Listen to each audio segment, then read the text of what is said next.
Big boss का घर वो जगह है जहाँ जाना तो कोई नहीं चाहता, लेकिन उस घर में होने वाली उलझलू और अतरंगी बातें जानता हर कोई है। भले ही हम किसी को ना बताएं, लेकिन बिग बॉस देखते हम सब हैं, क्योंकि इसकी कंट्रोवर्सी को देखने में जो मज़ा आता है वो मज़ा किसी और शो में नहीं है। लेकिन कभी कभी बिग बॉस टीआरपी के लिए हद से ज़्यादा नीचे गिर जाता है। आज बात करेंगे बिग बॉस के घर में हुई कुछ ऐसी टॉप कंट्रोवर्सी के बारे में। पहला, इसमें मेरा क्या फ़ायदा। किसी शो की IMDb पर रेटिंग 10 में से 2 है तो उसे दिखाने वाले ऐप की प्ले स्टोर पर रेटिंग 5 में से 1 है, तो वो शो बिग बॉस के अलावा कोई शो और हो ही नहीं सकता।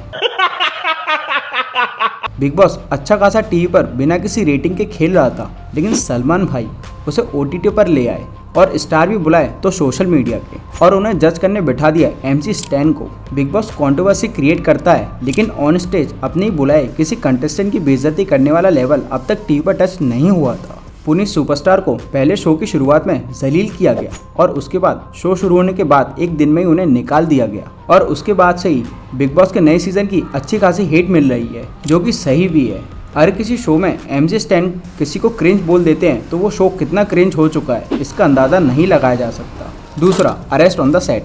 बिग बॉस में आपने बड़े बड़े सेलिब्रिटी को देखा होगा, यहाँ तक कि सदी के महानायक अमिताभ बच्चन तक इस दलदल का हिस्सा रह चुके हैं।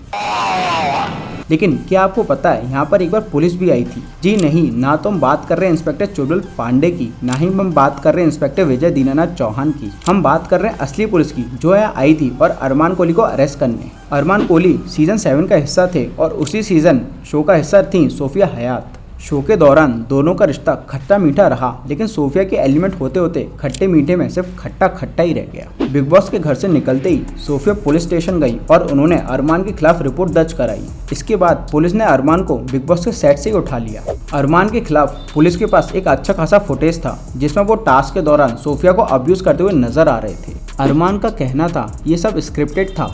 हालांकि ये केस आज तक सॉल्व नहीं हुआ है। आप इनकी लड़ाई वाली वीडियो YouTube पर भी देख सकते हैं, जो हमें पता है आप ज़रूर देखेंगे। तीसरा, सलमान खान एंड थ्रेट्स। ज़रा सोचकर देखिए, किसी आम इंसान के सपने में सलमान खान आते हैं और उससे कहते हैं कल तुम मुझे फुटपाथ पर मिलना, तुझे अपनी ड्राइविंग स्किल दिखाऊंगा।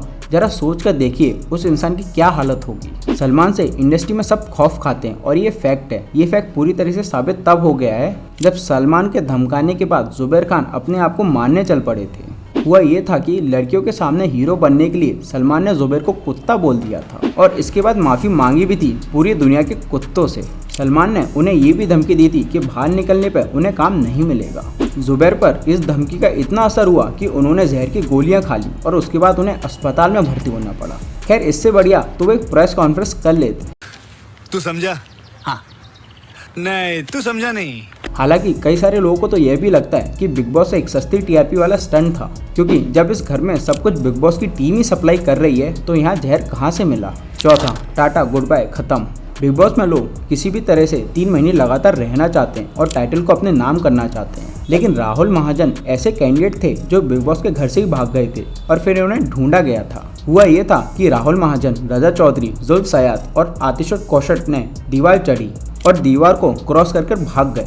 वैसे तो बिग बॉस हर जगह से देख सकता है, लेकिन बिग बॉस ने ये होने दिया क्योंकि TRP भी तो होनी चाहिए ना। जैसे ही लोग भागे, बिग बॉस ने अपने लोगों को काम पर लगा दिया और चारों को पकड़ लिया गया। बाकी 3 तो माफी मांगकर घर के अंदर आ गए, लेकिन राहुल महाजन ने आने से मना कर दिया। अभी तेरे को जो उखड़ने का उखड़ ले, अपन यहाँ से नहीं जाए। राहुल वैसे भी वोटिंग के बाहर होने वाले थे। वहां मौजूद 2 कंटेस्टेंट को भी उन्होंने अपने गर्लफ्रेंड बना लिया था, जिसके बारे में आप इस वीडियो से निकलते ही सर्च करने वाले हो। 5वां, ओम जी। स्वामी ओम को तो बिग बॉस का हर फैन जानता है। ये जब तक बिग बॉस में थे एक भी सेकंड बोरिंग नहीं होने देते थे। एक बार इन्होंने अपने एक साथी को आतंकवादी तक बोल दिया था और एक बार दूसरे साथी पर कैरेक्टर लेस होने का आरोप लगा दिया था। आपको लगेगा कि नेशनल टेलीविजन पर ये सब कौन करता है, लेकिन स्वामी ओम के लिए तो ये सब बहुत बेसिक चीज़ें हैं। एक बार तो उन्होंने वो कर दिया था जिसके लिए वो आज तक फेमस हैं। हुआ ये कि स्वामी ओम का एक टास्क कर रहे थे और टास्क के दौरान हारने लगे। उन्होंने टास्क को बीच में ही छोड़ दिया और 2 मिनट बाद वापस आए। उनके हाथ में उनका यूरिन था, जो उन्होंने दूसरी टीम के लोगों के ऊपर फेंक दिया। हालांकि दूसरे वाले भी टास्क से नहीं हटे, क्योंकि टास्क जीतने के लिए जब गोबर में नहाया जा सकता है तो ये तो बहुत कम है। हालांकि इसके बाद स्वामी ओम को घर से निकाल दिया था। 6वां, 2 रुपीज़ पीपल। दोस्तों अब बात करते हैं बिग बॉस के अब तक के सबसे बेस्ट कंटेस्टेंट 2 रुपी पीपल की। अक्का पब्लिक को मालूम है। बिग बॉस सीजन 3 में होस्ट थे अमिताभ बच्चन और घर के मेंबर्स में से एक थे कमल राशिद खान। यानी कि बिग बॉस ने बॉलीवुड का जमीन से आसमान एक कर दिया था। कमल राशिद खान ने बिग बॉस के घर में भूचाल मचा दिया था। उनकी तब की वीडियो को देखकर ऐसा लगता है कि कैसे इन्होंने इतने दिन तक झेला गया होगा। लोगों को गालियां देने से लेकर उन्होंने बेवजह झगड़ने तक, कमाल ने तो वो सब कुछ किया जो बिग बॉस की टीआरपी के लिए जरूरी है। हालांकि इस दौरान उनकी लड़ाई अमिताभ से भी हुई है। एक बार तो उन्होंने अपने एक साथी मेंबर को बोतल तक मार दिया था। इस इंसिडेंट के बाद कमल राशिद खान को 2 रुपए देकर घर से निकाल दिया गया है। 7वां, टाइम आउट। हमें आजकल की कंट्रोवर्सीज और केओस करने वाले कंटेस्टेंट कूल लगते हैं, लेकिन इमाम सिद्दीकी के आगे ये सब कुछ भी नहीं थे। बिग बॉस 6 में इमाम सिद्दीकी को जगह दी गई थी और जितने भी दिन ये घर में थे इन्होंने धूम मचा दी थी। सलमान के साथ लड़ाई के दौरान अगर कोई डटकर खड़ा हुआ था तो वो थे इमाम। उनकी और सलमान की कई सारी वीडियो यूट्यूब पर मौजूद हैं जिन्हें आप देख सकते हैं। इमाम की सबसे गंदी आदत थी कि बीच कन्वर्सेशन में किसी को टाइम आउट बोलकर आगे बढ़ जाना। इस कारण से तो कई बार इमाम पिटते पिटते बचे थे। जब तक तो वो बाकी के कंटेस्टेंट के साथ वॉयलेंट नहीं थे सब सही था, लेकिन इसी दौरान उन्हें दूसरे कंटेस्टेंट से लड़ाई झगड़ने की नौबत आ गई थी। फिर उन्हें घर से निकलना पड़ा। तो दोस्तों, ये थे बिग बॉस के घर के और बिग बॉस के घर के अंदर की कुछ ऐसी कंट्रोवर्सी जिनमें बिग बॉस कहीं भाग नहीं सकता। जिन लोगों को लगता है कि बिग बॉस के घर के अंदर सबको बराबर ट्रीट किया जाता है उन्हें गलत लगता है, क्योंकि बिग बॉस का घर टीआरपी से चलता है और ये टीआरपी हमेशा अच्छे आर्टिस्ट के साथ बुरा करके कमाते हैं। पुनीत का एग्जाम्पल इनमें सबसे ज़्यादा ऊपर है। क्या आप इस इंसिडेंट के बाद बिग बॉस देखेंगे? कमेंट करके ज़रूर बताएं। धन्यवाद।